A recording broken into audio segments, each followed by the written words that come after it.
జుమాకు వస్తున్నాం ఏమన్నా సదాచరణ కొంచెమైనా పెరిగిందా? అస్తగ్ఫిరుల్లాహ్, అల్లా క్షమించాలి సార్. నిజంగా ఈరోజు వచ్చాము. ఎప్పుడు వస్తున్నాం? అజాన్ ఖచ్చితంగా 1 గంటకని తెలుసు కదా. నబీ కరీం సల్లల్లాహు అలైహి వసల్లం వారి ఫర్మాన్ ఏముంది? అజాన్ ఇవ్వక ముందే మసీదుకు వెళ్ళండి. కనీసం సూరతుల్ కాఫ్ యొక్క పారాయణం కూడా చేయకుండా వచ్చిన వాళ్ళు, ఫజర్ నమాజు చదవకుండా జుమాకు హాజరైనటువంటి వాళ్ళే శాతం ఎక్కువ ఉన్నారు సమాజంలో. అస్తగ్ఫిరుల్లాహ్. ఈ గ్యారంటీ ఏమైనా ఉందా? వెళ్ళారు పాపం వాళ్ళు, ఉమ్రా ముగించుకున్నారు, 15 కిలోమీటర్ల దూరంలో ఉంటే వెళ్ళిపోతారు మదీనా.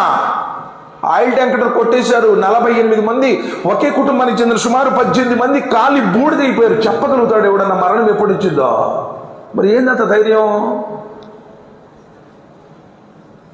నన్ను నా స్వామి ఇష్టపడతాడా లేదా? నా పరిస్థితి ఏంటి? ఒకవేళ ఈ రోజే నా జీవితంలో ఆఖరి రోజైతే సమాధిలో నా దగ్గర సమాధానాలు ఉన్నాయా? నా స్వామి నన్ను కనికరిస్తాడా? ఎప్పుడు సరిగా మారేది?